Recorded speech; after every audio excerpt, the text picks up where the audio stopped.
Garden রিচের ঘটনায় তৃণমূলকে দায়ী করছে এদিকে বিজেপি। তো গোটা কলকাতাকে এইভাবে অবৈধ নির্মাণের যে টেন্ডার সেটা তৃণমূল নেতারা দিয়ে রেখেছে। তৃণমূল নেতারা কী করবে? প্রতি স্কোয়ার ফিটে তো তারা পয়সা নেয়। তো প্রতি স্কোয়ার ফিটে যদি আপনি টাকা নেন, আপনার মেরুদণ্ডে জোর থাকবে এর বিরুদ্ধে প্রতিবাদ করার। আজকে ভাঙছে, 30 বছর পর আরও প্রচুর বাড়ি ভাঙবে। এখন একটা দুটো করে ভাঙছে। আপনি পাল্টা তোপ দেখেছেন, এই প্রসঙ্গে পাল্টা তোপ দেখেছেন শান্তনু সেনও।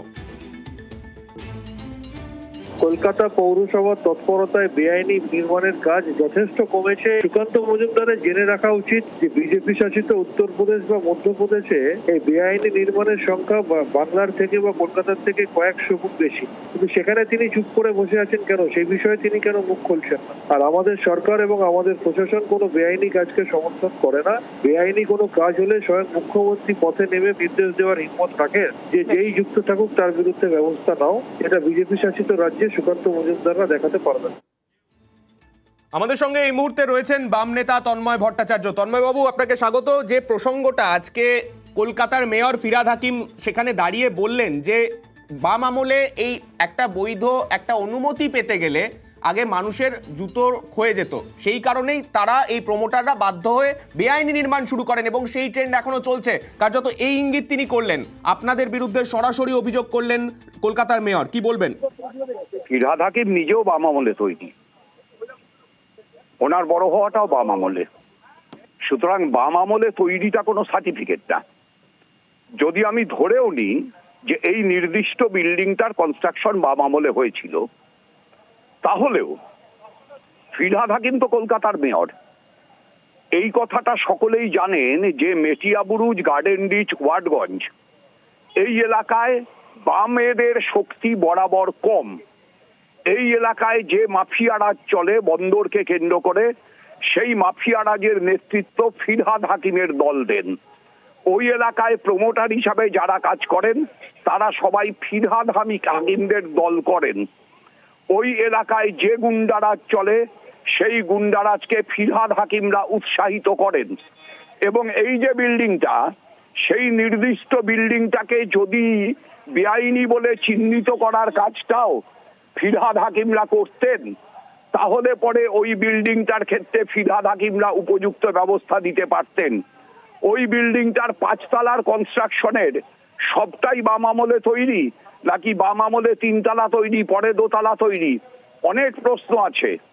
সবচাইতে বড় প্রশ্ন হচ্ছে এইটা যে বিল্ডিংটা বেআইনি বিল্ডিং, বেআইনি ভাবে নির্মিত বিল্ডিংটাকে দিনের পর দিন চোখের সামনে রেখে প্রতিদিনের ফিরহাদ হাকিমের পথ চলার রুটের মধ্যে দেখে ফিরহাদ হাকিম নীরব ছিলেন।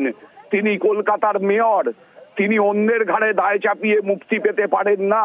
যে মানুষগুলো মারা গেল, যে মানুষগুলো আহত হলো, যে মানুষগুলোর শরীরের অঙ্গ প্রত্যঙ্গের হানি ঘটলো, যে মানুষগুলো আজীবনের জন্য পঙ্গু হয়ে যাবে, ফিরহাদ হাকিমের বক্তৃতায় তাদের কোনো কিছুর উপশম হবে না।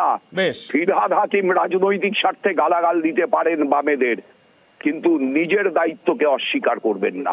বেশ, ধন্যবাদ তন্ময় বাবু। আর গার্ডেন রিচের ঘটনার জন্য দায়ী দুর্নীতি, এমনটা বলছেন অধীর চৌধুরী। গাফিলতি তো ছিলই, নাহলে ভাঙবে কি করে? দুর্নীতি সব থেকে বড় কারণ, লুটটা সব থেকে বড় কারণ। গোটা কলকাতা যদি লুট হচ্ছে এইভাবেই, তদন্ত হোক, দেখতে পাবেন এগুলো সব পরিকল্পিত হবে। গোটা কলকাতাকে কনক্রিটের জঙ্গলে রূপান্তরিত করার মাধ্যমে হাজার হাজার কোটি টাকা লুট হয়েছে গোটা কলকাতা জুড়ে। নিয়ম কানুন কিছু মানা হয় না।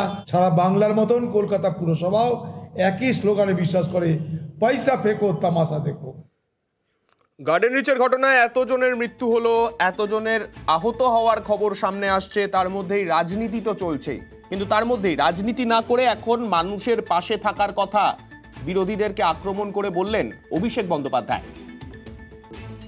বিরোধী রাজনৈতিক দল যারা ইতিমধ্যেই অভাব অভিযোগের আঙুল তোলা শুরু করেছে, আমি তাদেরকে অনুরোধ করব যে রাজনীতিটা দুদিন পরে করলেও হবে। মানুষের প্রাণের থেকে বেশি গুরুত্বপূর্ণ বা বেশি ইম্পর্টেন্ট আমাদের এই সমাজে আর কিছু নয়। রাজনীতি 48 ঘন্টা পরেও হবে, এবং আমি মনে করি আজকের ঘটনার যাতে পুনরাবৃত্তি না হয়, সর্বস্তরের জনপ্রতিনিধি, পুরসভা প্রশাসন এবং তার সাথে কোর্ট এই তিনটে ইনস্টিটিউশনেরই সমন্বয় থাকা অত্যন্ত গুরুত্বপূর্ণ এবং টাইট এবং স্টার্ন অ্যাপ্রোচ নিয়ে আগামী দিন কাজ করা উচিত। দিল্লি থেকে টুইট না করে বা বড় বড় ভাষণ না দিয়ে উদ্ধার কার্যে প্রশাসনের মদত করুন, পাশে থাকুন, মানুষের পাশে দাঁড়ান।